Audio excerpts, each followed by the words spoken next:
Everyone's gone crazy. Everyone should get out of here. Well, you'll never wake up. But I was right, my precious. You are invincible. Precious? What's his precious? A miracle machine. Definitely not impossible. I think he's referring to that machine. What a drunkard. Oh, goodness. The smell of alcohol. Mein Fräulein, please allow me to fan the fumes away with my wings. Excellent. Please, fan them away for me, too. Certainly. I've checked the surroundings, but there's no one else here. Isn't that strange? The Fatui is a big organization, but he's the only one left at this camp. What's more, we didn't even see him the last time we were here. Even the larger gentleman from the first time is missing. I think they must be hiding somewhere. As for why they may be hiding, I'm afraid we'll have to ask him. But he's as drunk as tone-deaf Bard. Should we wait for him to sober up? Cleanse him with the holy spring of punishment. Mein Fräulein means to splash him with water. Ooh, sounds like a good idea. Let's try.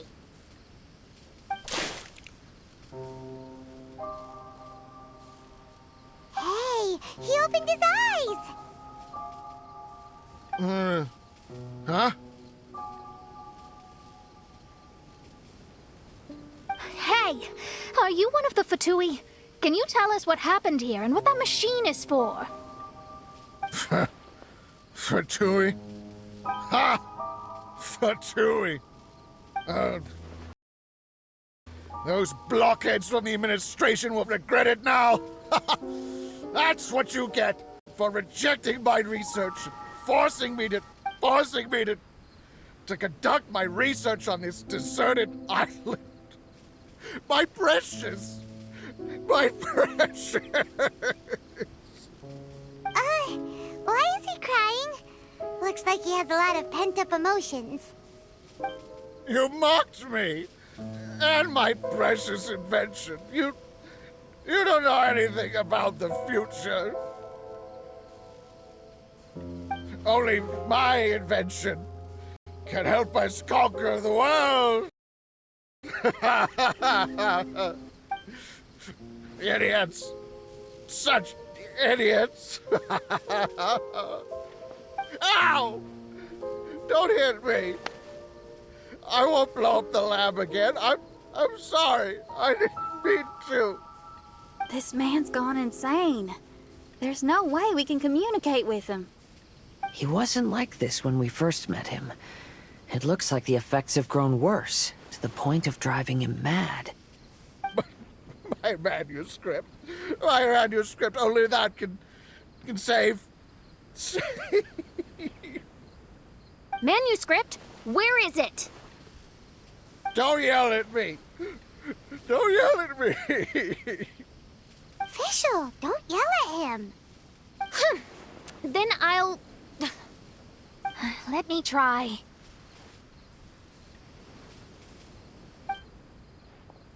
Kind sir, look at me. Now, tell me, where did you hide your manuscript? No. No, don't force me to write a report. Go away. He's completely lost in his own imagination. Allow me.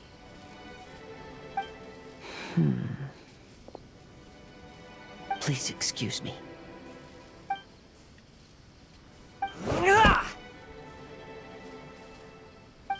Oh! My butt! My brain is finally starting to work again. It's not a mushy mess anymore. Can you tell me where you put the manuscript? The manuscript. The manuscript is in the crack over there. Finally! Otherwise, I was gonna have to blast some of my loudest rock and roll in his ears. Kazuha hesitated for a long time before making a move. He's so nice. Everyone, let's search the stone cracks nearby for the manuscript.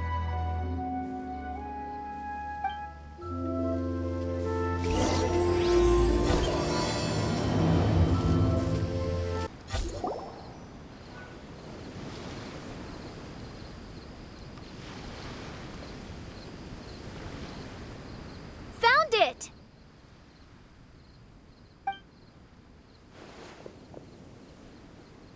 Congratulations! We found the key to solving the problem. Let me see.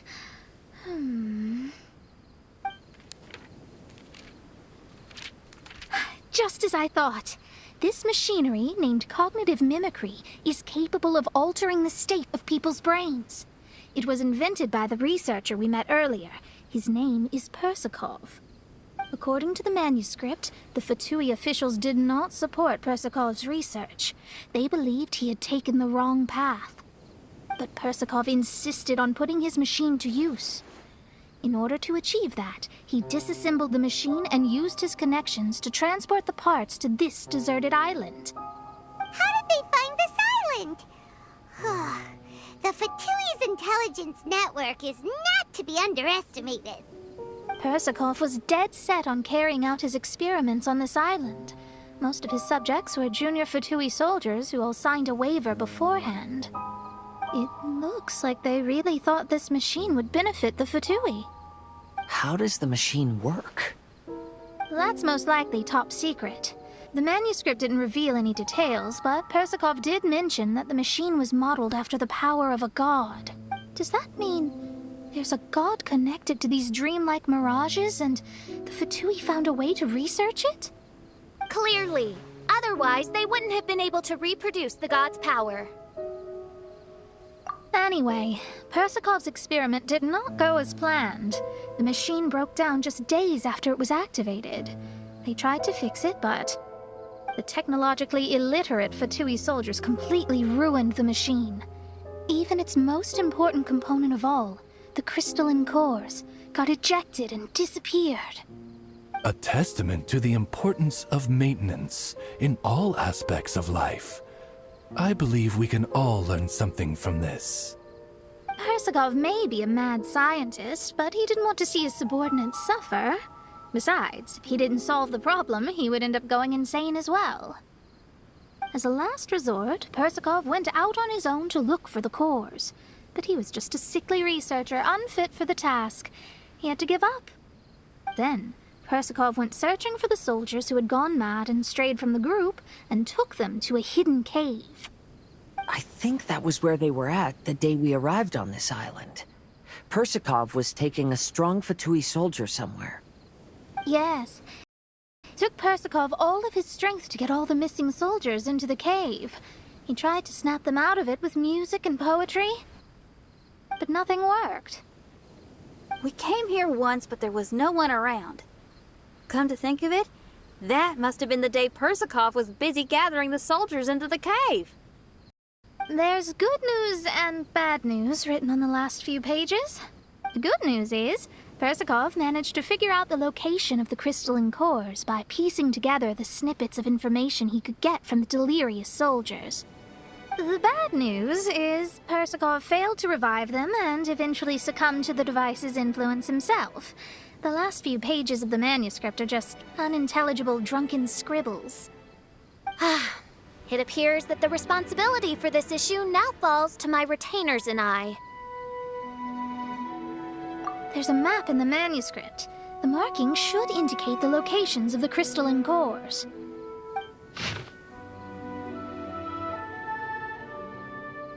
We've got no choice but to find the crystalline cores now!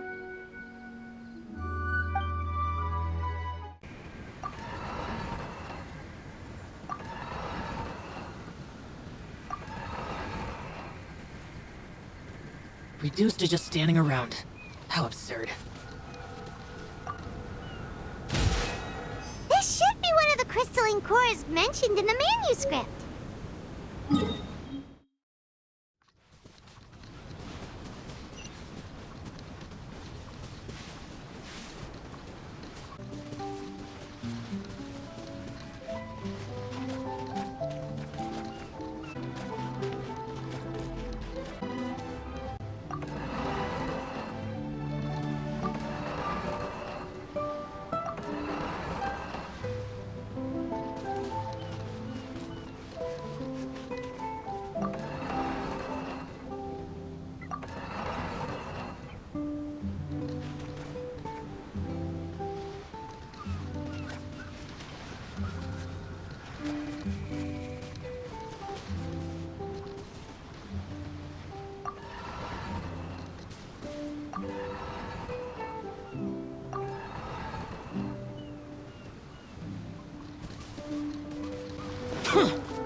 And here's the second one!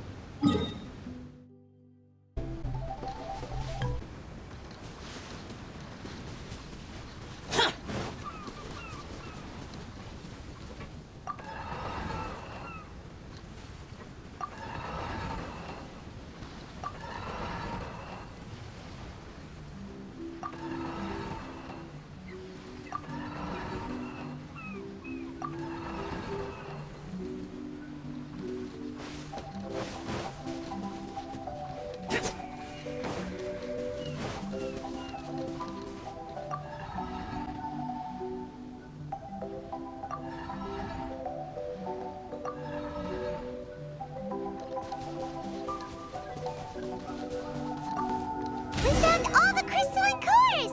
Let's put them back into the machine!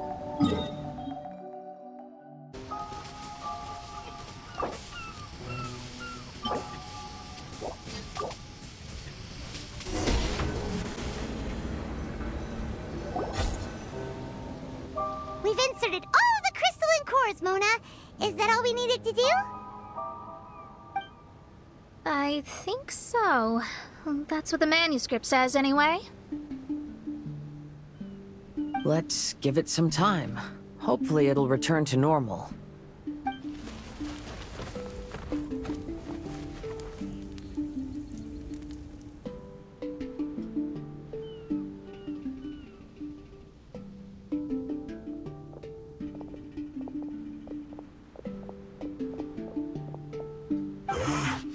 Someone's in our camp. Hey, who are you people? Hold on. Look at the machine. Is it fixed? What? But Mr. Persikov is still lying on the ground over there.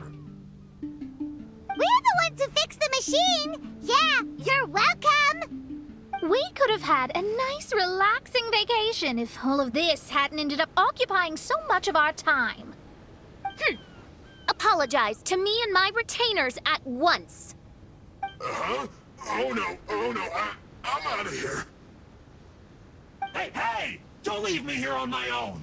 Mr. Persikov's still there! We need to save him!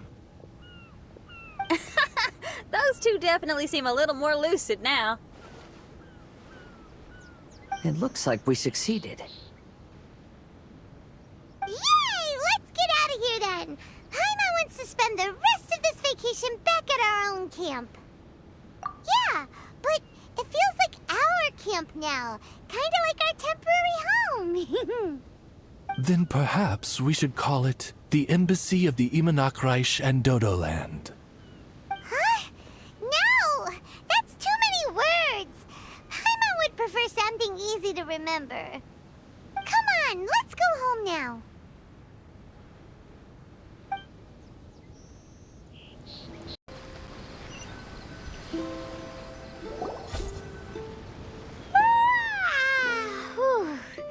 After coming home to a nice big meal, then having a long lie down, Paimon's finally starting to feel relaxed.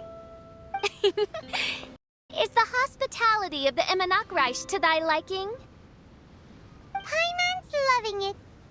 Wonderful. Main Fräulein invited you all here not only to witness the arrival of our Holy Land, But most importantly, she wished that you could all relax and enjoy the summer. Great.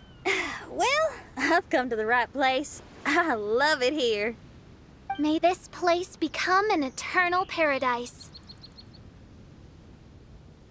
Mein Fräulein says she hopes to go on more adventures with you here in the future.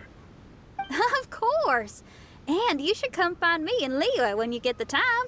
I'll show you around. Oh, also, my friend runs the best restaurant in Leo. I'm sure you'll love it.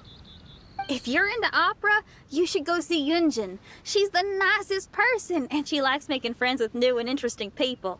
I'm sure the two of you will have plenty to talk about with your shared passion for theatrics. Oh? If Lady Xinyan speaks so highly of it, then I must entertain the idea. Traveler, I have a suggestion. There's a snack called roasted lavender melon in Inazuma, which goes rather well with fish.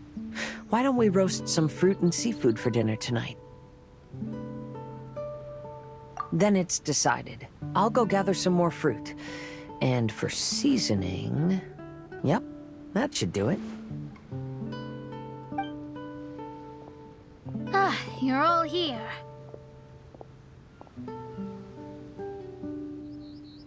I've noticed an issue. Although we've fixed the machine, as you can see, the mirages on the islands have still not disappeared. I've noticed that too. But considering it took some time for the mirages to appear, it may also take some time for them to disappear. Yes, that's definitely possible. In other news, my scryglass seems to be working fine now. The divination results are also looking about right. Although there are some parts in the results that I don't quite understand. It's as if there is some sort of power surrounding us, and it's still watching us. Do you think it's caused by the machine? Or perhaps Persikov? Sorry, I'm also not sure. All I know is that the power is not hostile at the moment. Whatever it is, it doesn't seem to harbor any ill will toward us.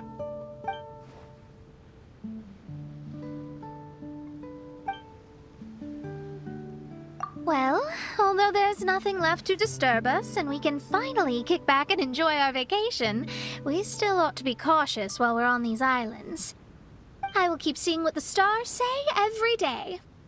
I promised Fischl that I'd be her guard. I can help. Good. I'll be counting on you. Goodness knows why those girls are so carefree about everything. I suppose it falls to me to be extra vigilant. Oh, coming. Oh, so we're gonna call the tone-deaf bard, right?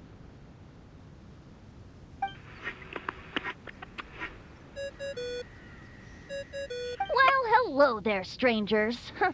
You finally called. I thought you were having so much fun that you'd completely forgotten about me. Nope. Oh, tone-deaf bard, a whole bunch of really strange things happened.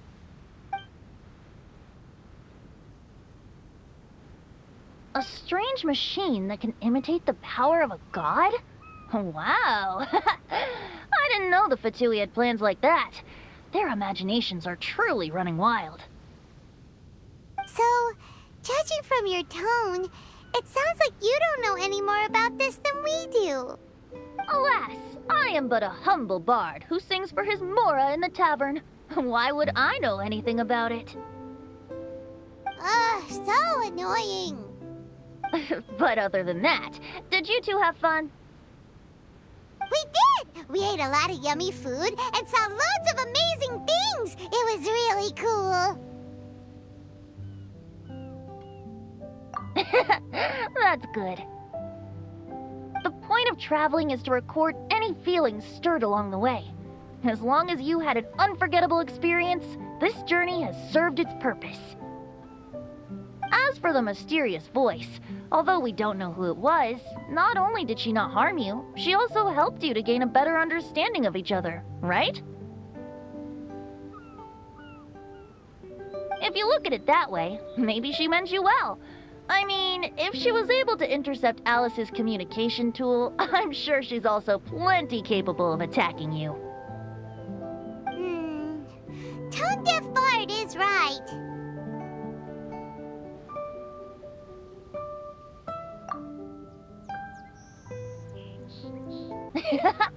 I'm glad to bring you some peace of mind. Just enjoy your vacation to the fullest. And don't forget to tell me all about the marvelous mirages when you get back. I want to record all these beautiful memories and turn them into ballads. Every summer will become an unforgettable song. Then I'll just wait for your return. Happy vacationing! If Tone Deaf Bard thinks it's okay, then maybe there's nothing to worry about. After all, Tone Deaf Bard is still a god. We should probably trust him. Let's head back. We don't want to keep everyone waiting. Hold on. Did officials say earlier that she's going to catch some crabs? Oh, Paimon wants to go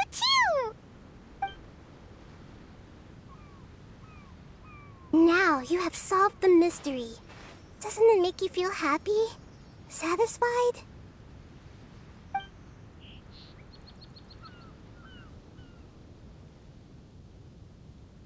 Don't worry, I won't hurt you. I'm just a little bird that sometimes flies by these islands, and am now watching you from far, far away. I just so happened to sense a power here that has something to do with me. I was curious, so I landed on the beach to quietly watch everything that took place on these islands. It was fascinating. The ones who came here to work were so busy, and yet I still saw genuine smiles on their faces from time to time. And then all of you arrived later on, bringing your glorious dreamscapes and wonderful willpower. Your dreams are like the pure and delicate bubbles floating on the water. The more beautiful the illusion, the more it fascinates me. I'm not able to travel myself, but I do admire free spirits like yourself. So, I helped them design a little something for you all. I hope you liked it. As I said, I don't have an agenda. I'm just a little bird. I stopped here to admire your lives, joys, sorrows, and all. You are a special person with a unique and brilliant glow. I decided to communicate with you in this way because I'm really curious about you. There's no need to wonder about my name. Maybe one day in the future, we will meet in another place. When that time comes, I think you'll be able to recognize me.